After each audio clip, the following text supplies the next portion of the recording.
des artistes qui viennent de chez toi.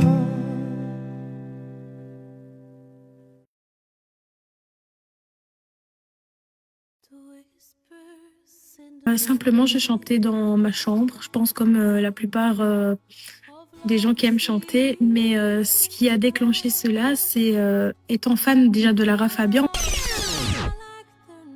J'étais très fan de d'Elvis Presley. Et encore maintenant, je suis très très fan d'Elvis Presley. Et les concerts que j'écoute à la télé avec mon père, etc. J'ai aimé tout ça. Et puis Lara est rentrée dans ma vie avec Je t'aime, etc. Et puis là, ça a déclenché vraiment ma passion pour la musique. Elvis Presley, je dirais Young and Beautiful. C'est vraiment une chanson que j'ai entendue par hasard comme ça dans ce qui passait dans la playlist d'Elvis et j'étais vraiment amoureuse de cette chanson. Alors à savoir qu'il y en a des millions de chansons qui sont magnifiques, mais c'est vrai que celle-là pour moi elle sort du lot et pour moi Lara c'est l'Adagio. À m'affranchir déjà au niveau des planches parce que dès que je montais sur scène j'avais mon bras qui gesticulait partout, ma jambe comme ça parce que je savais pas où me mettre en fait et grâce à ça je me suis affranchie, j'ai commencé à parler un peu plus avec le public, etc.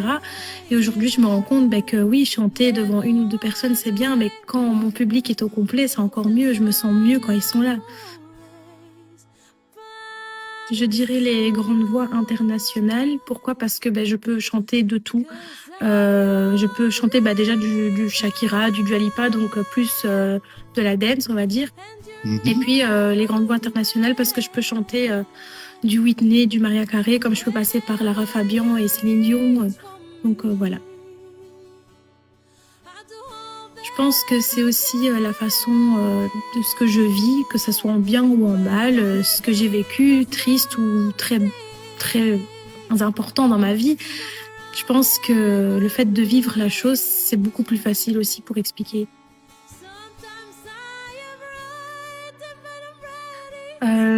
C'est l'histoire d'amour entre un homme et une femme qui est très très amoureuse de son compagnon, qui la laisse tomber et elle est tellement dévastée qu'elle voudrait mettre fin à sa vie.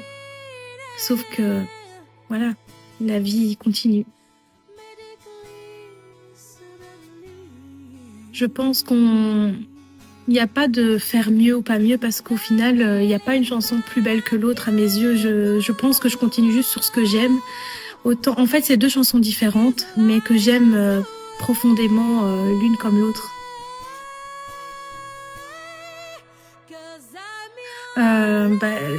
Avec CJ, tout se passe très très bien. Ce qui est super sympa avec lui, c'est que je pense qu'il a compris aussi mon univers musical. Donc en fait, il m'envoie des petites pistes de ce qu'il compose. Est-ce que tu valides ou pas? Oui, non. Et après, on continue. Et au final, il fait des bijoux magnifiques et j'aime beaucoup travailler avec lui, surtout quand on passe aussi de bons moments sur scène avec un petit concert acoustique guitare. Et j'aime beaucoup ce concept-là.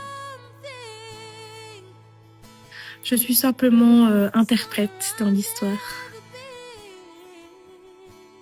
Je dirais toutes pour le moment de celles que j'ai, mais c'est vrai que Beau Parleur, c'est vraiment mon histoire. Et donc, je suis vraiment fière de pouvoir transmettre ce que j'ai vécu et que les gens se voient à travers, peu importe l'histoire, avec leur histoire dedans.